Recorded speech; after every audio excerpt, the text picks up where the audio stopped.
in our, oops, the meeting's being recorded. Sorry about that. But so basically there's a lot of producers that I love, and I'm always a fan of taking one specific producer and getting to taste a lot of the wines within their winery. And this has been a winery that I've always been really enamored with. I've always been a fan personally of a lot of high acid white wines, especially those such as Riesling, and some higher acid versions of Chardonnay, such as what you find in Chablis.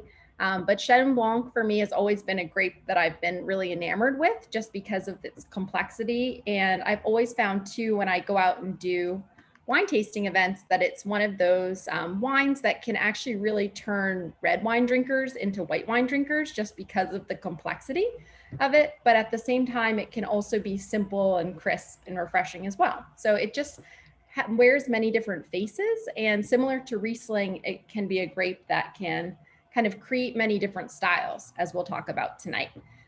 So this is actually a producer that I've always loved, François Chidaine. It's imported by Ideal Wines, which is a great local importer just right outside of Boston. They definitely specialize in a lot of French and Italian wine, but what I always find with Ideal imported wines is the value is always there. I always am blown away by some of the prices of the wines that they import, because I always feel like the quality always far exceeds the price point. So I always enjoy kind of getting to work with them, and they've been around Boston area for a while, and they're a great local distributor and importer. So François Chidaine is really a property that has actually about, I want to say sometimes up to about 10 or so different wines in the market. So we can kind of chat through the 4 wines that we have here tonight. But if you really like these wines and you're interested in exploring some other iterations of Chenin Blanc from Chidaine, you can do that too. And I can definitely kind of get you up to date on that. But before we get into these 4 wines, before we get into the appellations that we'll cover tonight in the Loire Valley, which are Mont-Louis-sur-Loire and Vouvray, I thought we'd just talk about Chenin Blanc first, because we're tasting 4 different wines tonight from Chenin Blanc, from the same producer, and 3 of them from Mont-Louis-sur-Loire, 1 from Vouvray. So I thought it would be first best to kind of start with the grape varietal that we're enjoying tonight. So just from maybe a show of hands, or you can make a noise, are people here familiar with Chenin Blanc? Have you had some iterations before? Anybody here new to Chenin Blanc? No.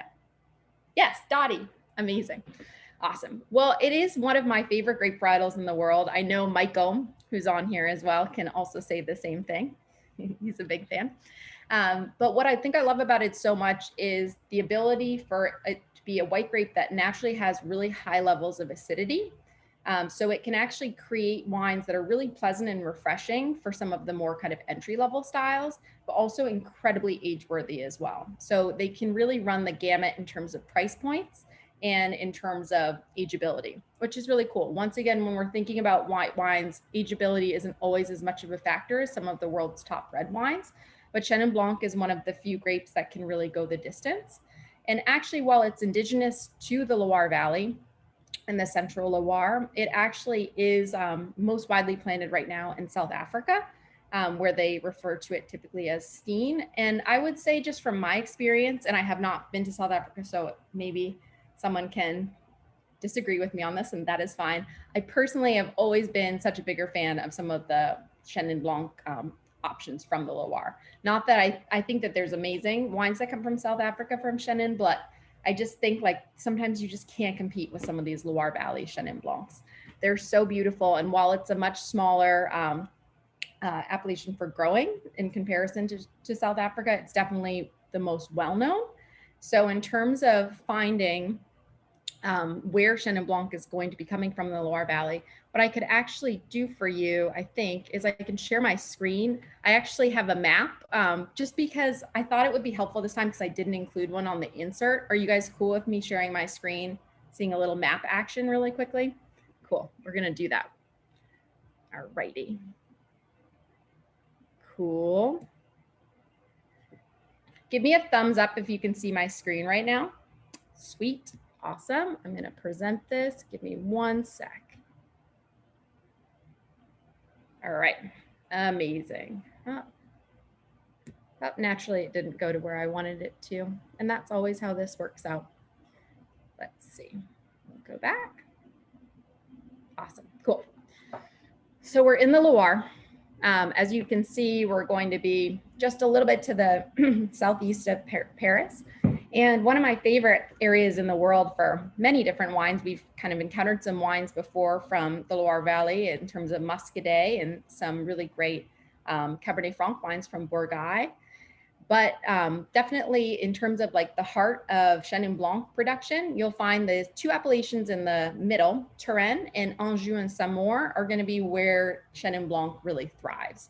To the east in the Loire Valley, you're going to find a lot of Sauvignon Blanc production in Sancerre and Pouilly-Fumé. And then of course to the west, right at the mouth of the Nantes, of the Loire River and the Atlantic Ocean, you're going to find a lot of Muscadet production from Melon de Bourgogne. But we have here in the heart and epicenter in Touraine, you see the Vouvray appellation, which is just to the north of the Loire River. And then you have Mont-Louis-sur-Loire, which you can just make out right down below, just south of the Loire.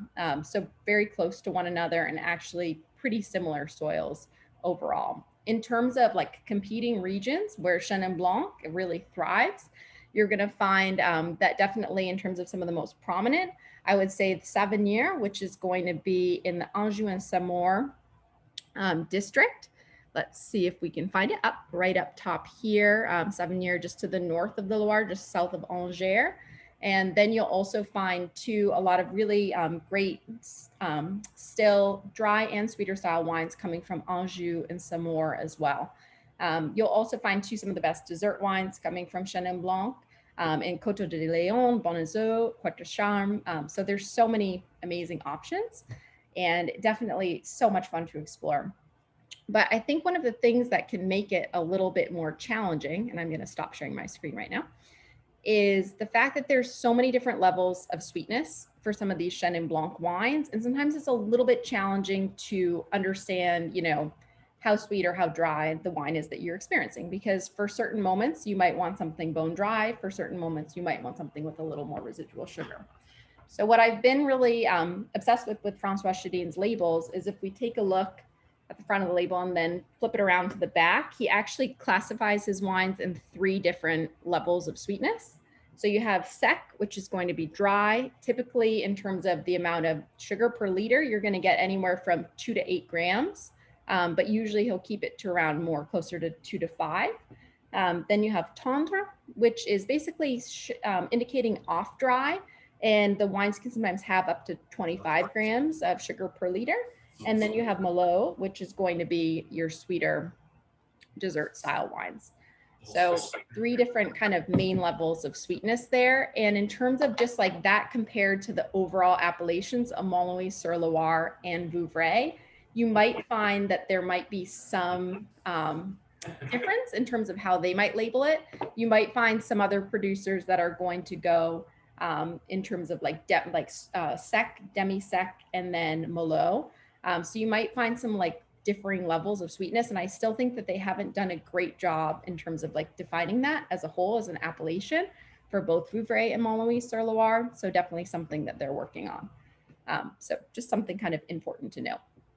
Something that I think is really cool, once again, about Chenin Blanc is with that high acidity, you're going to really be able to, even with a little bit more sugar per liter, you'll be able to still retain that beautiful balanced acidity and still retain like just a balance between that texture, the aromatics, and just like the overall harmony of the wine. So it doesn't feel like the sugar is off balance in any way, and it makes an amazing pairing for any kind of spicier dishes, which we can chat about later. Any questions so far as we're kind of starting to lay this all out? I sometimes talk a lot, I realize that, so you can totally go for it. Okay. Well, I guess we could chat quickly too, just about some of the aromatics that you might be getting. We'll dive into that when we dive into each wine. But overall, just in terms of, once again, what you typically can find out of most Chenin Blanc is the color tends to be, depending on the age and the way of like vinification, anywhere from that pale straw to like pale amber in color. Most of the wines that we're experiencing today are younger wines with little less residual sugar. So they're going to be a little bit paler in color. And then in terms of fruit too, you should definitely expect a lot of members of the apple family. I tend to especially get a lot of that kind of yellow apple that comes through, and the quality of the fruit can be very different depending on the wine. Sometimes it's more of that tart apple. Sometimes it's more of that bruised apple, which is something that like sometimes is a giveaway for me with Chenin Blanc and like blind tasting. What I always like love about tasting is it's not just like the one fruit. You know, if you're choosing a specific fruit like yellow delicious apple, it's about that quality of the fruit. So depending on the vintage, depending on the style of vinification, it can be, you know, that tart apple, that like freshly picked apple, that overly ripe apple, bruised apple, baked apple. There's so many different iterations, so you can really go wild with it.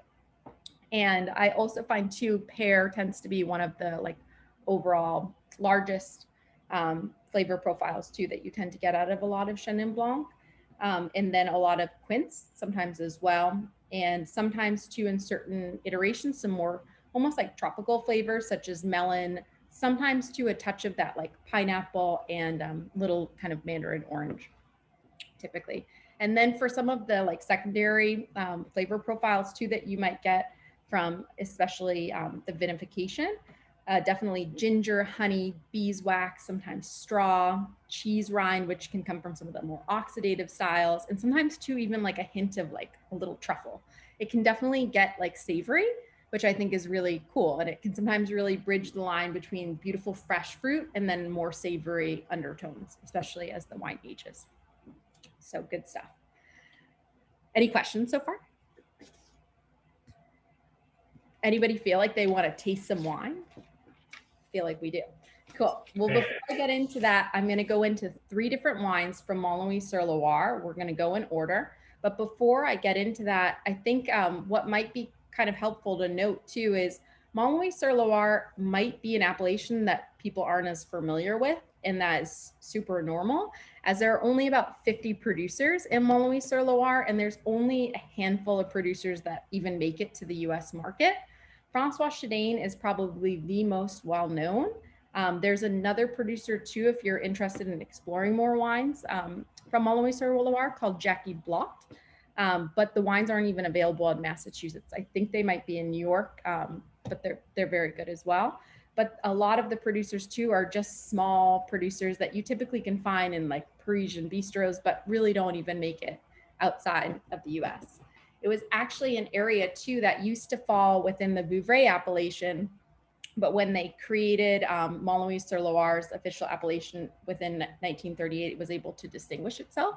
And what's interesting too is you find very similar soils, even though Montlouis-sur-Loire is at the south of the river and Vouvray is at the north. The soils are overall very similar, but you find sometimes a higher concentration of the soil type called Les Tuffeaux, which I'll show you a picture of in a second. And that's going to be a limestone-based soil there that has, it's known for 2 things. It's known for excellent drainage overall, and then it's also known for also like being able to have a lot of great water retention as well. So it's a kind of highly coveted soil of the Central Loire and makes up a lot of the freshness in a lot of these wines, but also too at the same time is just very important to kind of like have great wine overall in terms of the growing standards. So I'm going to show you guys really quickly a picture of the Les Tuffeaux, and then I'll show you a quick little map of Montlouis-sur-Loire from François Chidaine's holdings, and then we're going to get into the Clos de Brule, which is the first selection, the 2019 Clos de Brule. So hold up one sec, and I'll share this with you. You can tell me too if this is a little too much. Alrighty, let's do it. Okay, we're in the middle Loire just to get us all situated. Vouvray and then Montlouis. Tuffeaux stones right there for you.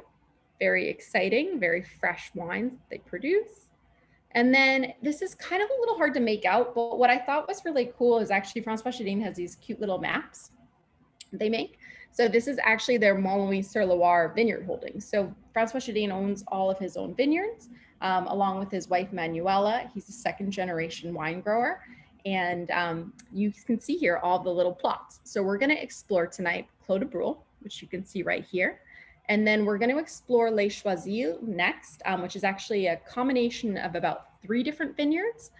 three of which I can see here. I think it's La Taille de Loup right here, the Clos Renard to the left, and I think Clos de la Touche.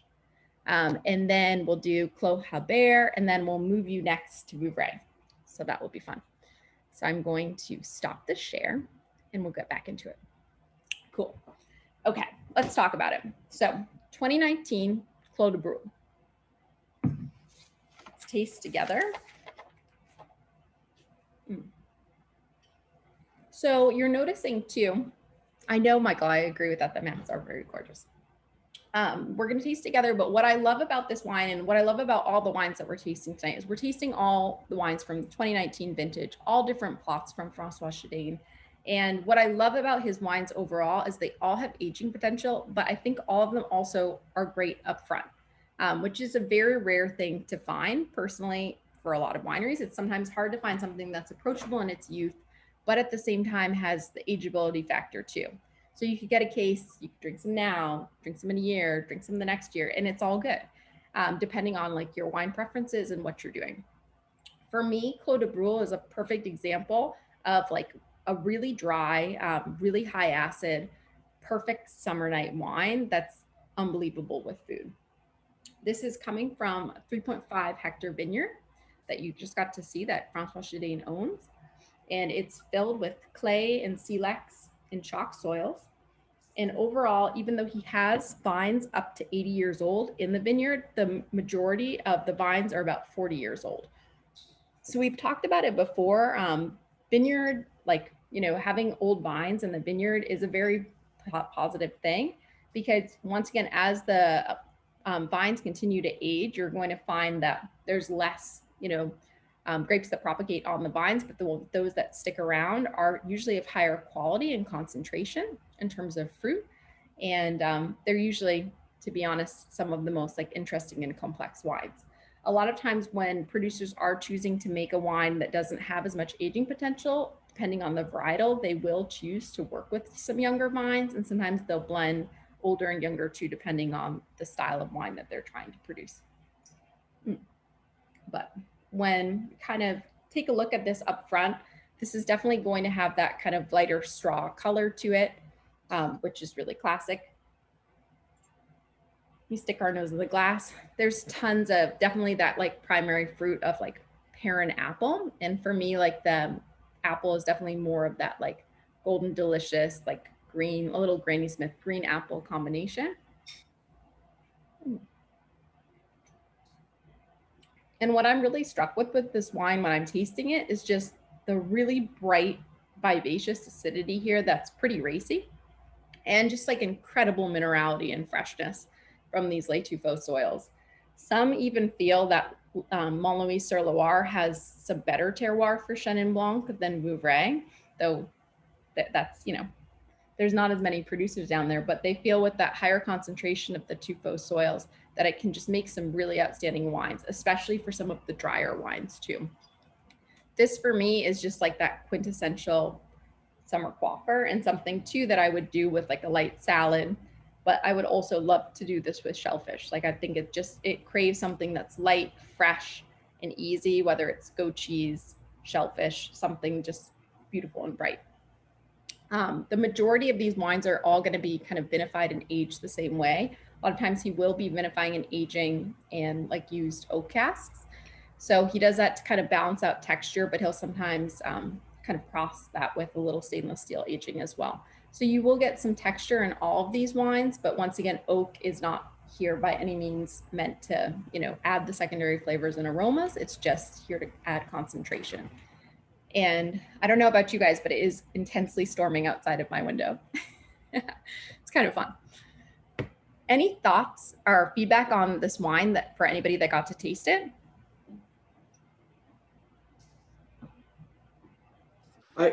Chelsea, I think it's a perfect wine for a salad dish. The acidity would stand up to any sort of dressing you wanted to put on any salad.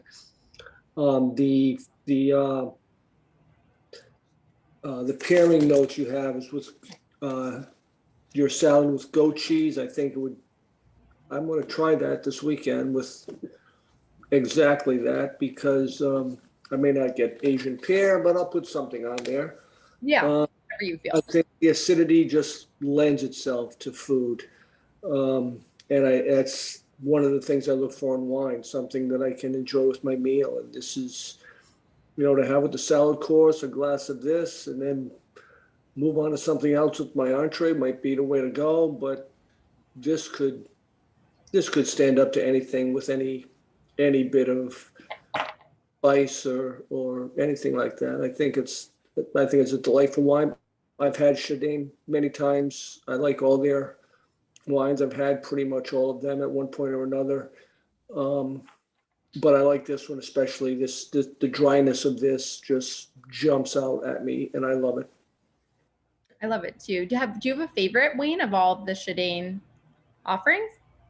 Um, this one is right up there. I just like Yeah. the Christmas of it. I think the next one that we're going to try, it just seems a little bit fuller in my mouth, and it's Yeah. not as crisp.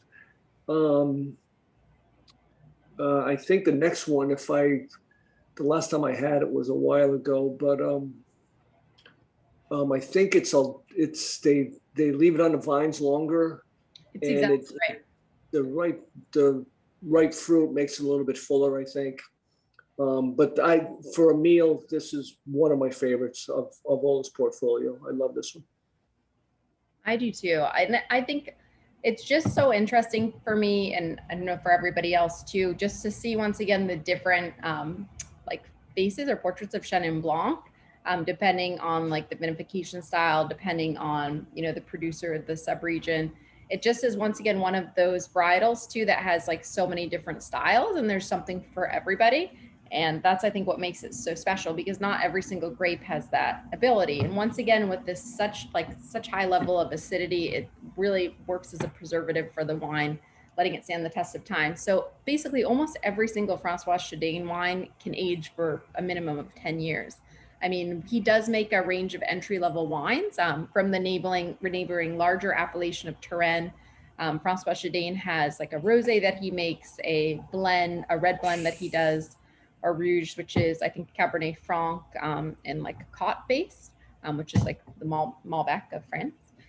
And he also does an entry level Sauvignon Blanc too from Touraine, which is very nice for those of you who want to try something kind of Sancerre-esque, but more entry level and very reasonably priced and great. And he started to make two like $15-ish Chenin Blanc. And I'll say too, in addition to this, not only does he make this amazing range of these still Chenins, but he does make a couple really great sparkling Chenin Blancs. Kind of forgot to mention, but Montlouis-sur-Loire and Vouvray are also known for their sparkling wine production from Chenin Blanc, and they can be quite exceptional. And they make it in the method traditionnel style, and they make a pet nat or petillon style as well, which is very cool. Very cool. Any questions about Clos de Brule before we move on to the Les Choisils? No questions. I was just gonna say it's beautiful. It's light and lifted and graceful, and it's still interesting and has some depth to it. I was getting this like subtle reduction flintiness from it that I really love. And I love that you said pear, because the first thing I thought was like a juicy Anjou pear. Yeah, I know. So good. Yeah, it's lovely. It's really nice. Yeah, I think once again too, this is just, I don't know if you can see the lighting in the corner of my window here. It's getting crazy. But yeah, it's just once again, just fresh kind of summer coiffer, especially on a super hot day like today. It was really humid, just cuts through anything, something to kind of like get your palate ready to go, but also just so great with some of those like light summer offerings. So really fun kind of way to introduce yourself to Chenin Blanc for those who like really drier styles, and a wonderful single vineyard wine. Well, we'll move on to our next selection, which is actually, I think, one of my favorites. So this is the one selection, the 2019 Les Choisils, which is not a single vineyard. So it's coming from 3 different plots. And most of François Chidaine's wines are single plot, but there are a couple that he vinifies from several different plots, just because he feels that a lot of those vineyard holdings have such like small quantities of fruit that it's helpful to blend them together. So this is 2019 Les Choisils. This is once again coming from 3 vineyards: Clos de Renard, Tail à Loup, and late Epinay, I think, or the three. And what's interesting here is, as Wayne mentioned earlier, this is actually made same way in terms of vinification as the Clos de Brule, but there's a little bit of longer hang time on the vine here, so that you're going to get a little bit more concentration of fruit here and a little bit more residual sugar. So while Les Choisils is still in the sec range, as you can see once again whenever you flip around the label, always a helpful indicator. There is definitely a little more residual sugar here than with the Clos de Brule, probably maybe a little bit closer to that, like up to 7 or 8 gram mark. But what I love here is all of a sudden, like you just start to see, even in the glass too, a little bit more color in the glass here, a little bit more concentration in the glass. And then even just swirling it, you can just start to see that there's a little bit more viscousness here. I think all of these wines actually technically say they're about the same in terms of alcohol. They're all about 13%, but I think this guy, yeah, is 13.5. Not a big difference, but it's the one that you can kind of tell there's a little something like stronger here. When I stick my nose in the glass too, what kind of jumps out to me is I start to see a little bit more of those like tropical notes that come through in this wine, and definitely more vibrance in terms of fruit, more of that kind of like fresh fruit to riper fruit here than we did with the Clos de Brule, which was a little bit more like tart.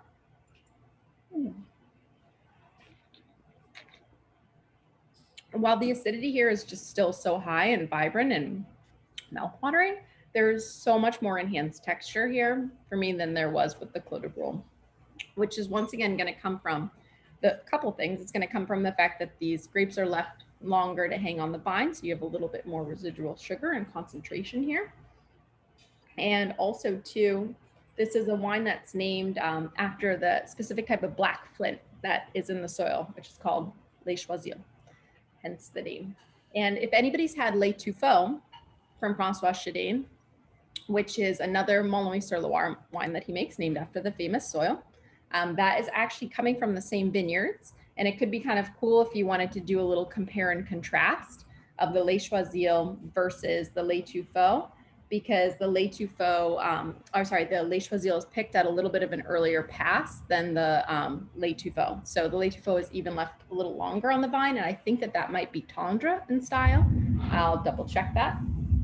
Yep, it's tendre in style, so it has a little more residual sugar, so you could even do a comparison of both on your own time too, which could be kind of interesting, as you'd be kind of comparing the same different vineyards, but one being dry, one being a little off dry, which is quite interesting. Does anybody else get like some more kind of tropical notes in this wine, a little bit more enhanced texture? It's one of my favorites. I don't know about you. This is where I'd kind of start to, I think I'd put in like a curried cod and mussel dish here, but this is where I'd start to kind of incorporate some more of those spices into the dish, which I think could be interesting as you kind of get up the level of residual sugar here. This is where kind of the spicy foods and really strongly, richly flavored foods can really come into play. Thoughts, questions so far? We had this last week, and I did it with a fish, and we put it like the spicy furikake on it, and it was just like having that extra spice and stuff. I think it paired like super nicely with the wine. We really enjoyed it last week. It was really, really good. Yeah, it's so great. And I think once again too, I love that the residual sugar is in there just a touch to kind of like give you some of that enhanced texture and some riper notes. But at the same time, the acidity is still so high and like fresh that it like balances it out really nicely. It doesn't feel cloying in any way. And it's kind of like a perfect example, to my opinion, of what Chenin Blanc can do. So definitely one of my favorites.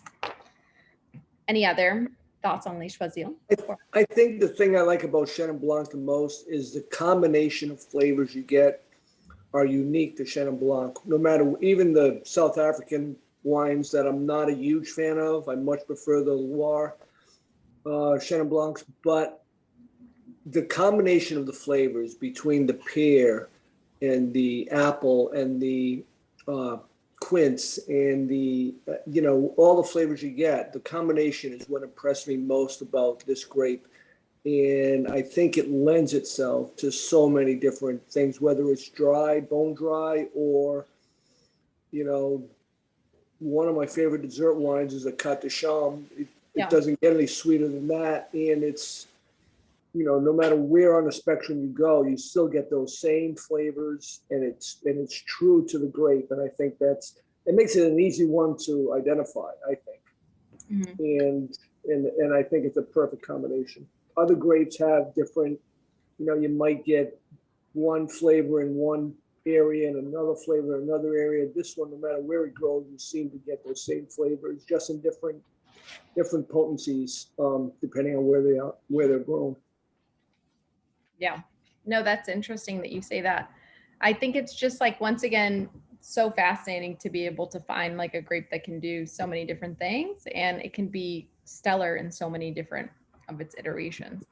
And it's just like fun to explore, and it's complex. Like, not only, once again, do you get that high level of acidity, which can do so much for you in terms of aging potential and preserving the wines, but you have like just this really complex, amazing like range of flavors and aromas that come through in Chenin Blanc, which I think are somewhat more complex than any other wine, to my, like, in my opinion, for white wine at least. It's just like there's so much there that I just really always enjoy. So I'm glad that you share the sentiment. No, Chelsea, I was comparing these two wines, and you know, the first one, if I was having guests over, the first one I would serve before dinner, because it kind of grabs your attention. It's dry, but I got, you know, a lot more tart, a lot more of the green apple. But then when we sat down to our nice dish of fish, I would serve the second one, because you know, it's a lot more. It's got a richer. This would pair better with fish, in my opinion. Oh, I agree. But, you know, if I were to serve these, I would serve the first one just to, you know, get everybody's palate ready for what they're about ready to experience here. So I think that that's like a perfect description, and that's like exactly how I would envision it. And I always like, you know, put these wines together in the way that I feel like they should be served. But I mean, definitely, like, when you're kind of starting off the night, you want something that, like, once again, is that like mouth-watering, high acid starter, whether it's, you know, champagne or Clos de Brule from François Chidaine. But it's just like, that's kind of getting you going, getting your appetite going. And then definitely some of these more complex iterations with some of these more textural components and more aromatic complexity, great with dishes, and especially with fish too. I mean, this is like fish's best friend, whether you're doing like a pineapple salsa or something, you know, that's a little bit more Asian influence. There's so many different fun preparations that you can play around with here. And it's just such a food friendly wine. So I'm excited that everybody is getting on board. And I don't know if everybody also is having a serious rainstorm outside, but it is quite entertaining. It is crazy outside right now. Might be the craziest storm of the summer so far. Awesome. Well, before I get into the next wine, the Clos Hébert, which is going to be our last Montlouis-sur-Loire iteration, I'll just say a couple things about like François Chidaine. First of all, he's second generation, started in 1989. But what I think makes him one of the most interesting wine growers out there is that not only does he like own his own vineyards, definitely for some of his entry-level trend wines, he does purchase fruit, but overall like focuses on plots from which he owns. But he focuses once again on organic and biodynamic farming. So you'll see too, the label, all of his labels have the moon and the like sun here, which kind of showcases the fact that he is a huge proponent of biodynamic farming.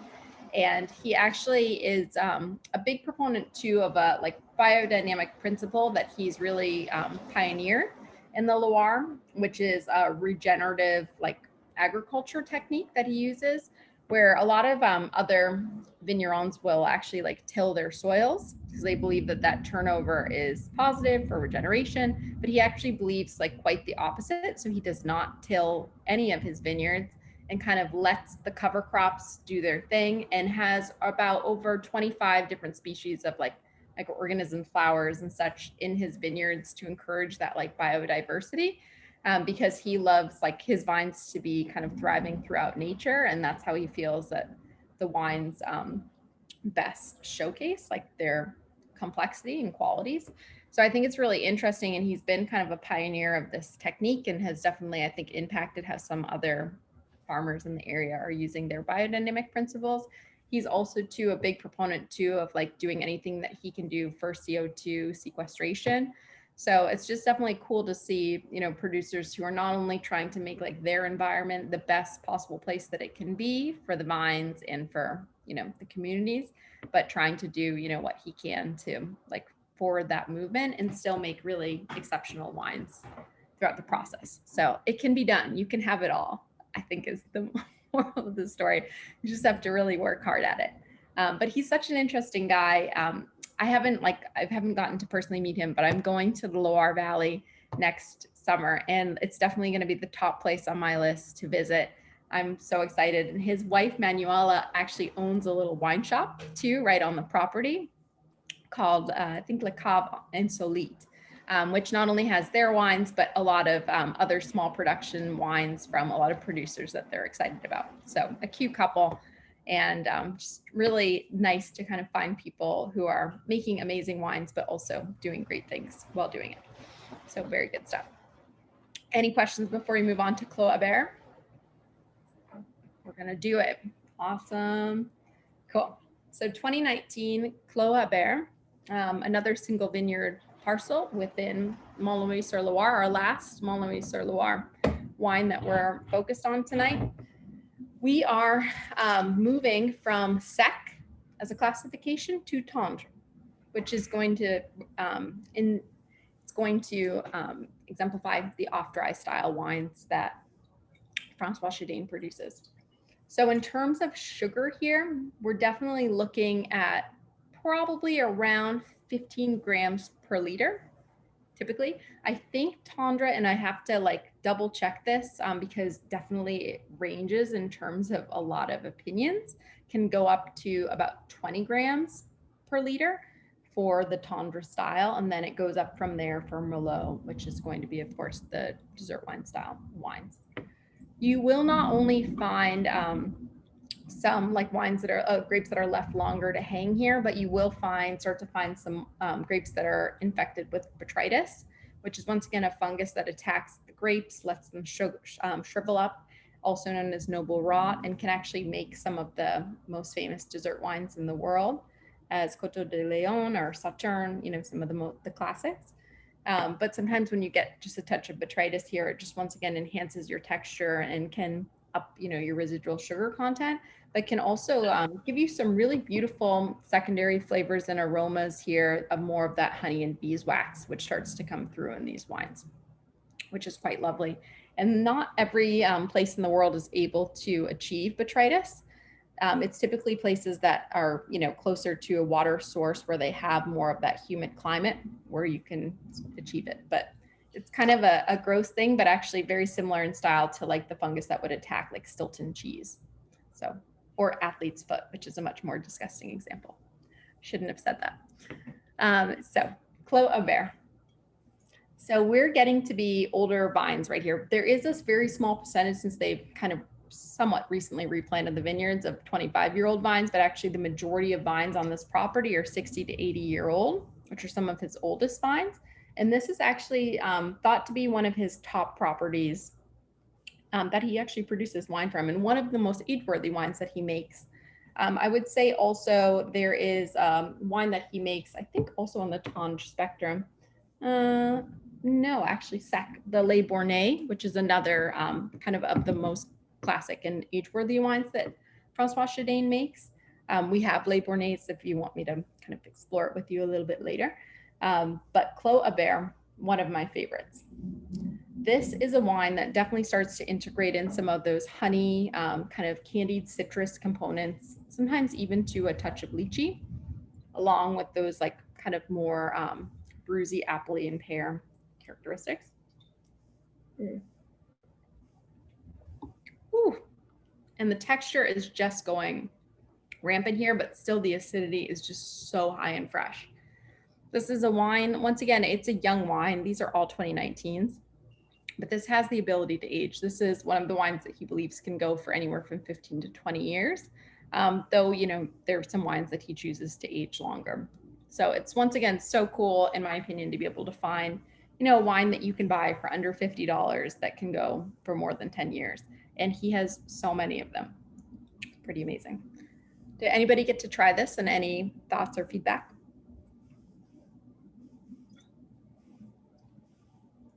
So we're drinking it now. Nice. What are you having it with? We're having it with the chicken recipe that you. It's very good. Oh, good. Awesome. That makes me so happy. Does it work well together? Yes, yeah, I think so. It does. It's a huge. We started actually with the the Clos Vert. No, the brie. I'm sorry, yeah, the Clos de Brie. And what a shift. Yeah, so crazy, right? Yeah. It just kind of goes to show too, like, this is like, once again, all vineyards somewhat close to one another, very similar soils overall, a lot of even similar ages of the vine, but just a little bit of different kind of picking times in just different plots. And it's really cool just to see the difference here. Yeah. And this is one of my favorite wines by far from François Chidaine. So I'm glad you're enjoying. But definitely, in terms of like dishes, I mean, this definitely can pair with something a lot richer in style, and definitely too, especially a lot of those spicy notes that come through can be really nice as well. I especially love to do Chenin Blanc with a lot of those curry dishes. I always think it can work so well with those flavors, because sometimes you do too, as you kind of work up the scale, and we'll talk about this with Le Boucher, our last wine, or Boucher. You can get those kind of more gingery, kind of mandarin orange type elements, which just are, I think, so beautiful with a lot of Asian cuisine, personally. This just makes me incredibly happy. I don't know about you. I actually had this, I went to do a wine tasting of some of these wines with some friends, and they did a salmon dish with this, which was really beautiful, like a soy glazed salmon, which was really lovely with some coconut, like rice on the side. It was so delicious. It was perfect. So a lot of things that you can do here. This might be a wine for some that has a little too much residual sugar to enjoy on its own, but with the dish, it like really comes alive and still so well balanced. Yeah, I think there are so many people, there are a lot of people I know who are wine drinkers, don't like any kind of wines with any residual sugar. And I think that a well-made wine that's balanced, a little bit of complexity adds to it, but a well-made wine that with some residual sugar is, you can't beat it. I mean, it's goes great with so many dishes. And for me, just sitting around, have a glass of this, luckily I've got my Corrigan, so I can just have a glass, and it's delicious. After dinner, maybe just have a glass of this, just enough sweetness. Have it for dessert. I think it's great, and I try to tell people all the time that just because it's sweeter doesn't mean it's bad. And these are the type of wines that I try to give them, to have them try, to say, see, a well-made wine can be sweet.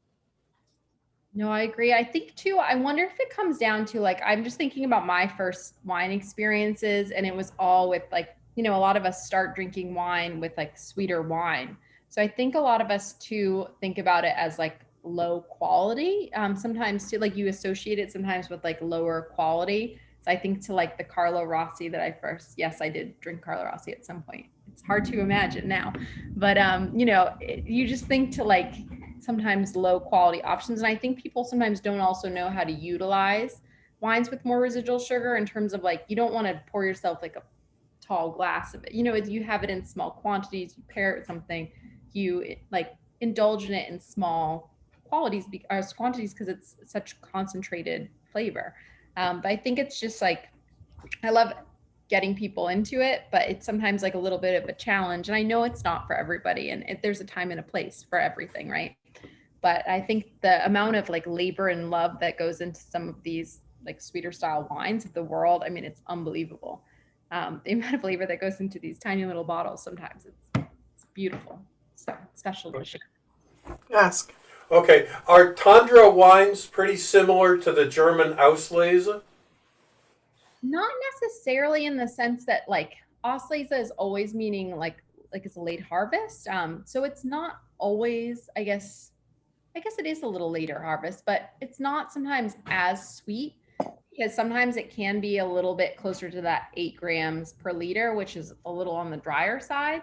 But yeah, I guess now that you say it, it's an apt comparison in my opinion. It's sometimes I think the Auslese wines can have a little bit more residual sugar than Tundra, but Tundra has a pretty big window of sugar. You know, it's like 8 grams to 25, so it's pretty large. So Spätlese to Auslese then, right?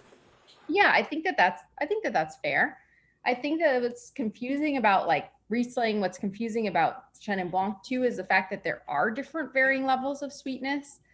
Because I think it's sometimes very confusing to figure out how to approach that with the consumer and how to educate them. And it is a little confusing, as I think I mentioned earlier, is Montlouis-sur-Loire and Vouvray have some slightly different ways of like sometimes classifying it. Like, for example, François Chidaine doesn't use the demi-sec classification, and I'd say Tendre takes the place of demi-sec in between sec and Merlot.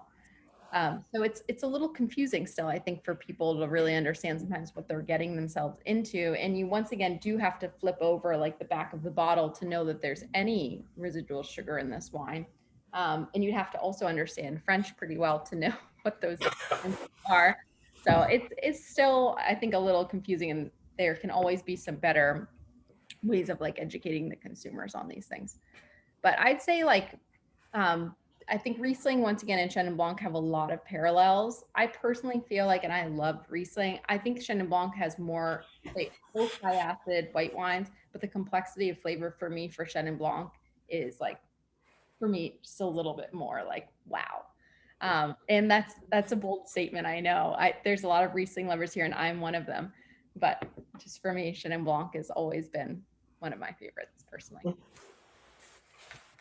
Mentioned Riesling a number of times. Donnie and I, is one of our favorite whites is Chateau Saint Michelle dry Riesling. Yep. And if you get just their, just the Riesling, for me that's a little bit too sweet, unless it's kind of an after dinner thing. But the dry Riesling kind of reminds me of a couple of these wines. Yeah, I'd say that definitely, once again, Riesling, like a dry Riesling is comparative to Chenin Blanc in terms of them both being very high acid, white wine options. They do have some different aromatic principles, but that being said, they're definitely comparative. And like both just, I think, can be confusing for the consumer because sometimes you don't always know what you're getting yourself into. And there's also just so many cheap Rieslings out there on the market that are really sweet and just like not thoughtfully made. So it sometimes like gets a little confusing, I think. Whereas like Chenin Blanc is not a grape that you typically find a ton of inexpensive options out of the market. And it's not as well known. So you can find some really great values here, definitely too, for those entry level options. And as I mentioned too, François Chidaine makes a like around 15, I'd say $13 to $15, depending on where you are, Chenin Blanc, I think called Chenin d'Alors, which is really lovely, just crisp, fresh, stainless steel aged, lovely. So it's exciting to see that it can once again wear so many different hats. Just have to mention on the display here, we can see outside your window. Oh, I know. I was hoping that you could see just that. as you were talking, there was a lightning strike. I know. It's like really terrifying. I thought I'd give you guys a little peek into my world here, which is pretty cool. It's a crazy storm. I'm really enjoying it, actually. It worked out well. But I'll go into. Where are all you guys from? You're not local? Oh, Brian and Dottie are in Washington. They're in the Puget Sound. Oh, wow. Very nice. Yes. And we've had about 40 straight days of nothing but sun and 70, lower 80s here. So seeing the thunderstorm there, actually, I'm kind of jealous. I missed the rain. Well, you can have it back. You can have all of our rain. We don't miss. You can take it back. Oh my gosh. I love that. I think about October, we'll have rain every day for 9 months. So. I understand. We've had the wettest July in 100 years in Boston. It's been rough, to say the least. It's been rough. more rain than we had, last time it rained this much was 100 years ago. So we're hoping that things start to go in a different direction for us, or at least we get a start to the fall. But I'll move you guys on to our last wine, which is the François Chidaine Boucher 2019. You'll see here, this is a Vin de France, even though it is coming from Vouvray. This is actually very interesting. So back in about 2011, France basically wanted to showcase the fact that Vouvray wines had to be actually not only grown in the Vouvray appellation, which is north of the Loire, once again, whereas Montlouis is in the south, comprises of 8 different villages. And you definitely have hundreds of producers there as opposed to 50 in Montlouis-sur-Loire. And they wanted to say that every single wine made in Vouvray not only has to come from the Vouvray appellation, but actually has to be made at a facility in the Vouvray appellation. François Chidaine's winery is in Montlouis-sur-Loire. So he grows the grapes in Vouvray, brings them over to his winemaking facility to make the wines. And he and the other famous winery from the Montlouis-sur-Loire, Jacques Blanc, were affected by this decision to basically declassify their wines Vin de France for their Vouvray selections, because they're not actually made in Vouvray. They come from Vouvray, they come from single vineyard plots in Vouvray, but they are just made at a facility, or not even a facility, a winery in Montlouis-sur-Loire. So it's very controversial and it's a little ridiculous. It is, of course, very important, to have wines that speak and represent to that sense of place. But François Chidaine and Jacques Blanc are 2 of the most highly regarded winemakers in the Central Loire. And it definitely has affected them because they can't indicate Vouvray on the front of their label. They have to declassify the wine. So this actually, Boucher used to be called Les Bouchers, which is named after the vineyard, and they took the Les off the label after 2014, after they couldn't put Vouvray on the label anymore as a little bit of a protest. But this is, once again, 100% Chenin Blanc coming from Vouvray. There are many different Vouvray wines that François Chidaine makes, a lot of really great ones as well, and I'm happy to kind of walk you through that at any time. But this is kind of classic Vouvray in terms of the aromatics. This is tendre in style. And I think this has a little bit more residual sugar too, definitely than the Clos Hebert, probably getting a little bit closer to that 20-ish grams per liter place. But wow, when you stick your nose in the glass here, not only do you get definitely more of those deeper colors in the glass, but as you stick your nose in the glass here too, with some more of that hang time, a little bit of that botrytis, you definitely start to get some more of that candied ginger, that beeswax, and some of those more exotic spice notes that come through, and definitely a little bit of that spiced pear as well. On the palate, you can definitely taste the enhanced amount of sugar here per liter, but at the same time, it's still in balance with the acidity. And once again, another wine, all of these wines, excluding the Clos Hebert, are definitely 10 to 15 year wines, but Clos Hebert even longer. But it just, once again, showcases the fact too that this is classic Vouvray in style. I'd say the acidity is not as bracing as Montlouis-sur-Loire, but it's still very present and really well integrated into the wine. And definitely, this is just a classic example of, I think, what Vouvray wines have to offer. In terms of pairing here too, I think I had recommended it with some spicier chicken dish, a sweet and sour chicken or pork dish. I think would be really fun. But I love this. This has always been a wine that really captivated me. It was actually one of the first wines. Les Tuffeaux and Boucher were the first wines I ever tasted from François Chidaine, and I was just really enamored right off the bat. The aromatic complexity here, and just sitting and sipping this wine while still having such beautiful acidity, just always really captivated me. So I'd love to hear your just thoughts or feedback on this wine, as it's our last one of the evening.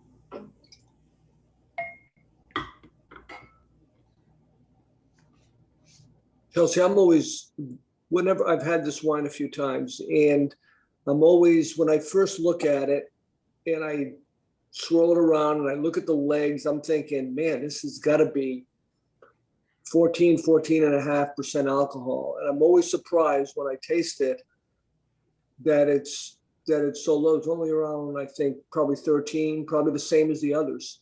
Yep. All about 13, except for the Le Choisir is 13.5.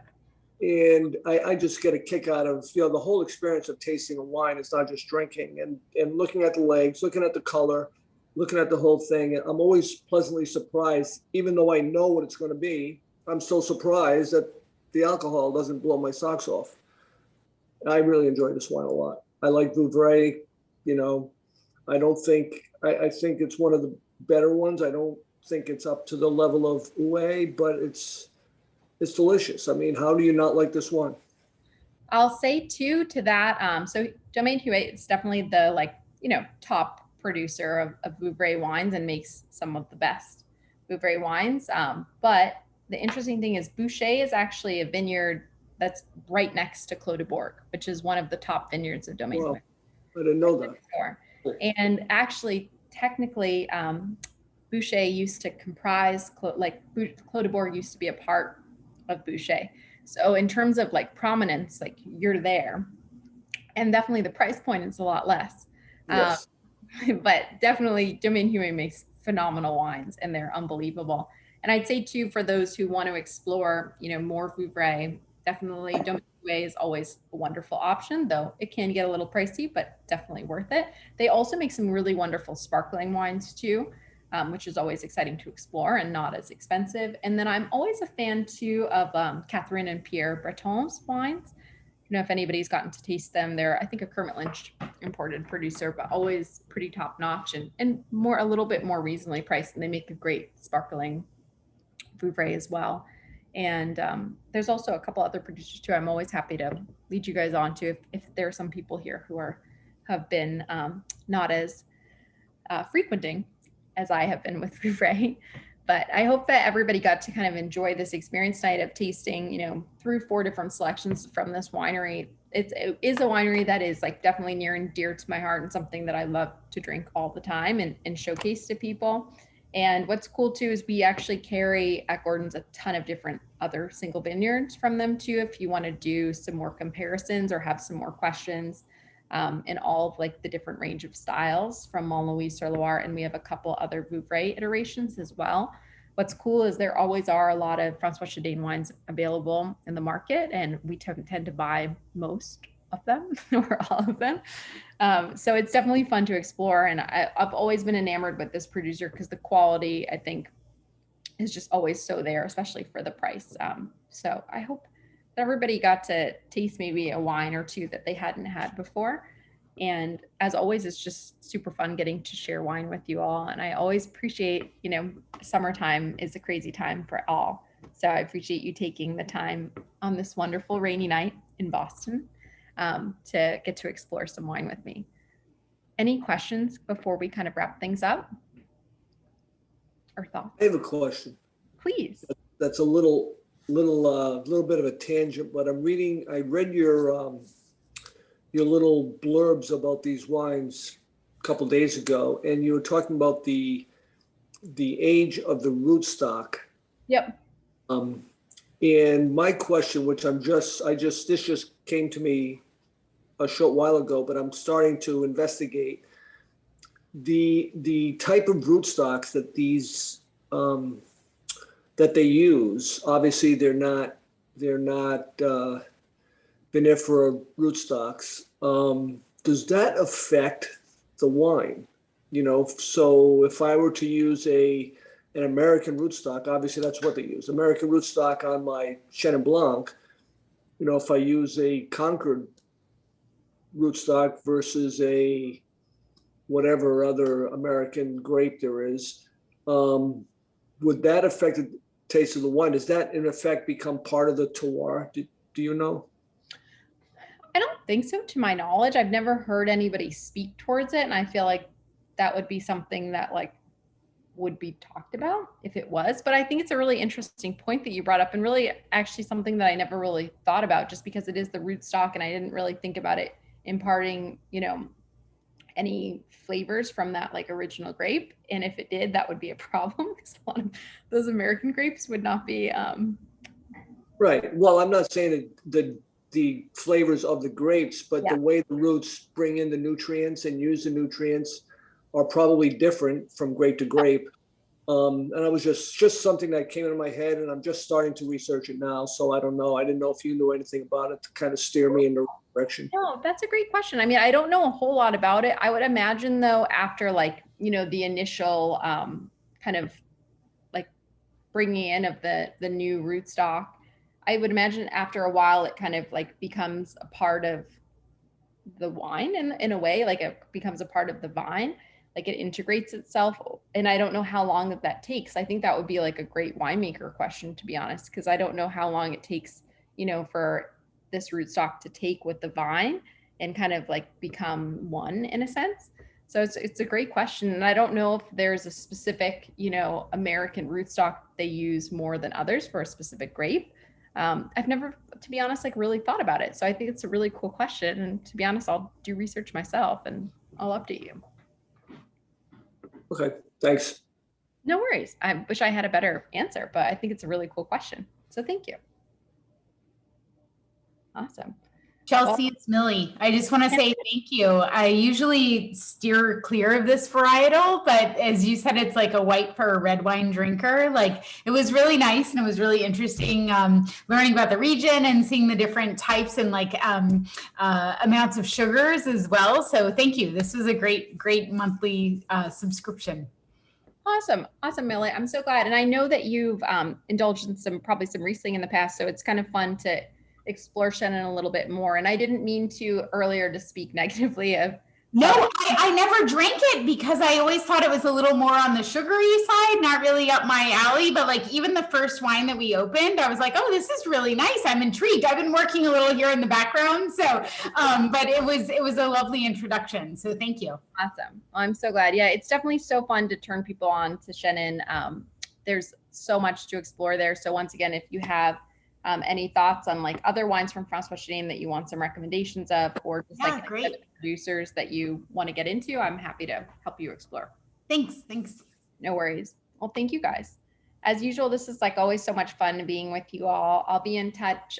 We should have next month's CruBox ready for shipment next week. And it's going to be a little mixture of some things that Ian and I were very excited about. So I think you'll find it fun as always. But in the meantime, if there are any questions, I'm going to stay on and we can chat. And it's so much fun to be with you guys. And I appreciate you taking your Tuesday night to learn a little bit about François Chidaine. I just hope that you enjoy the wines. So thank you. Thanks, Chelsea. Bye. Bye. Thank you. This was great. My favorite out of the 4 was actually the second one. Oh, wow. One of my favorites is the Delicious Deal. I love that one. Yeah. That's awesome. Thank you so much. You. It's so wonderful. Bye, Chelsea. Bye. Matt Ramey's here too. He wants to say Oh, hey. okay. Hang out a little bit. We'll hang on for a second. Awesome. Molly and Tori and Dennis, thank you guys so much. And Jeff. Thank you. It was super fun being with you all.